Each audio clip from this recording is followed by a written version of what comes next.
వచ్చిందంటే బ్రతకడం కష్టం. నీకు చాలా సార్లు చెప్పాను నువ్వు ఎక్కువ పని చేయకుండా రెస్ట్ తీసుకోవాలి, కానీ నువ్వు కూతురు ఆనందం అని చెప్పి నీ ఆరోగ్యం పాడు చేసుకుంటున్నావు. ఇలా అయితే బ్రతకడం కష్టం అయ్యా. నా కూతురి ఆనందం కంటే నాకేది ముఖ్యం కాదు. తనని ఆనందంగా ఉంచడంలోనే నేను ఆనందంగా ఉంటాను. నాన్న త్వరగా రా నాన్న, నాకు బాగా ఆకలిస్తుంది, తొందరగా ఇంటికి వెళ్ళిపోదాం.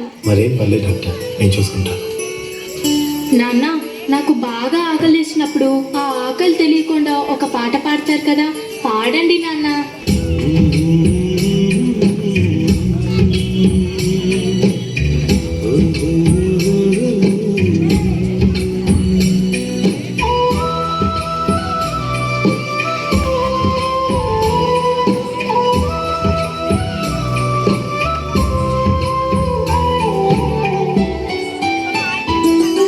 గుమ్మడి గుమ్మడి ఆడిందంటే అమ్మాడి, డాడీ ఊపిరిలో మురిసే కూచిపూడి. చిందాడి చిందాడి తుళ్ళిందంటే చిన్నాడి, మమ్మీ చూపుల్లో చూడు ఇంత వేడి. నాన్న కాళ్ళు నొప్పి వస్తున్నాయి నాన్న.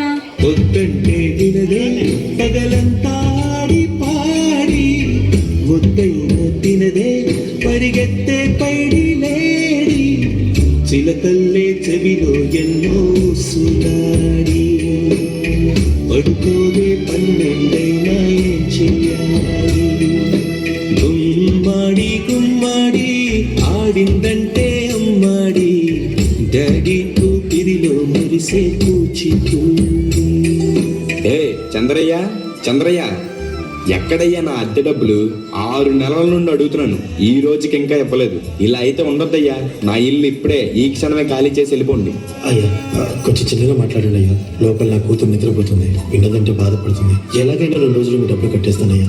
ఏంటి చిన్నగా మాట్లాడాలా? అద్దె కట్టడం చేత కాదు కానీ కూతురు ముందు పరువు కావాల్సి వచ్చిందా? రేపుటి కల్లా నా అద్దె డబ్బులు నాకు ఇవ్వకపోతే ఇంట్లో ఒక్క సామాను కూడా ఉండేవను. ఏమైంది నాన్న? ఏం లేదమ్మా, పద పడుకుందాం. నేను మొత్తం విన్నాను నాన్న, నువ్వేం బాధపడకు నాన్న. నేను బాగా చదువుకొని ఒక మంచి ఉద్యోగం చేస్తాను, మనమే ఒక మంచి ఇల్లు కట్టుకొని ఆనందంగా ఉందాం. అప్పుడు ఎవరికి డబ్బులు ఇవ్వాల్సిన అవసరం లేదు కదా. నువ్వేం బాధపడకు నాన్న. ఎన్నెన్నో ఆశలతో పెంచానమ్మ గుండెల్లో,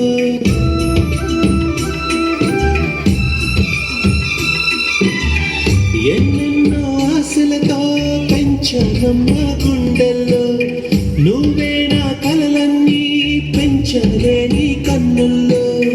నా తల్లివి నువ్వో, నీ తండ్రిని నేను, ఎవరెవరు లాలిస్తున్నారు. ఏమైంది నాన్న? డాన్స్ చెయ్యి నాన్న. చిత్రంగా చూస్తుంటే నీ కన్నట్టు పొంగిందే ఆ చూపుల్లో పాలవెల్లి. నాన్న రేపు నాకు ఢిల్లీలో ఇంటర్వ్యూ ఉంది, అందులో కానీ నేను సెలెక్ట్ అవుతే 60,000 జీతం వస్తుంది. ఇక మన కష్టాలన్నీ తీరిపోతాయి, హ్యాపీగా బ్రతికేయచ్చు. నీ ప్రశ్నలు నీవి, ఎవ్వరో బదులెవ్వరుగా. జాగ్రత్త అమ్మా, నీకోసం ఎదురు చూస్తూ ఉంటాను. త్వరగా వచ్చేవా? ఖచ్చితంగా ఆ జాబ్ ని సంపాదించే వస్తా. ఏ గాలోని తరుముతుంటే అల్లరిగా, మరి నేను వెళ్ళొస్తాను నాన్న, నువ్వు జాగ్రత్తగా ఉండు. ఆ గాలో లేదు తెలియదంటే చెల్లదుగా. ఈ జాబ్ నాకు చాలా అవసరం. మా నాన్న నా కోసం ఎంతో కష్టపడ్డాడు. మా నాన్నని హ్యాపీగా ఉంచాలంటే ఈ జాబ్ నాకు రావాలి. బతుకంటే పడి చదువా, అనుకుంటే అతి సులువా. నా బంగారు తల్లి, నేను పని చేయట్లేదు, డబ్బులకి ఇబ్బంది పడుతున్నా అని తాను జాబ్ చేస్తా అని ఇంటర్వ్యూకి వెళ్ళింది. సర్లే, నేను ఇంకా ఎన్ని రోజులు బ్రతుకుతానో కూడా తెలియదు. తనకి జాబ్ వస్తే తనే హ్యాపీగా ఉంటుంది. నా పాపకి జాబ్ వస్తుంది, దేవుడు ఉన్నాడు, జాబ్ ఖచ్చితంగా వస్తుంది. ఖచ్చితంగా.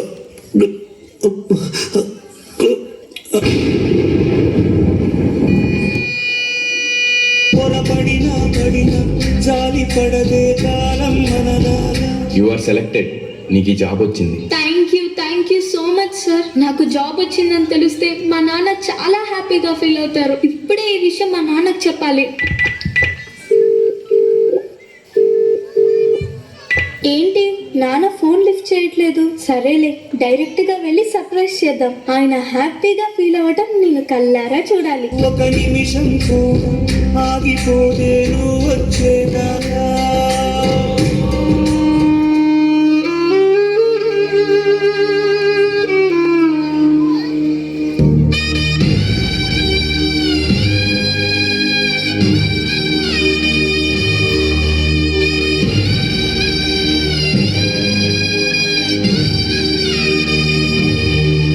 నాన్న లెగ్గు నాన్న, నాకు జాబ్ వచ్చింది నాన్న, మనం హ్యాపీగా బతికేయచ్చు నాన్న.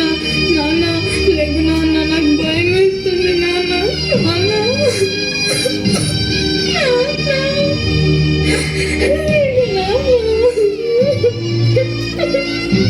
నాన్న ప్లీజ్ నాన్న, లెగిసి చూడు నాన్న. అందులో కానీ నేను సెలెక్ట్ అయితే 60,000 జీతం వస్తుంది. ఇక మన కష్టాలన్నీ తీరిపోతాయి. హ్యాపీగా బ్రతికేయచ్చు. నాన్న లెగ్గు నాన్న, నాతో డాన్స్ చేస్తావు కదా నాన్న, ఇప్పుడు కూడా చేద్దాం లే నాన్న. నాతో కలిసి డాన్స్ చేయి నాన్న, ప్లీజ్ నాన్న. నాన్న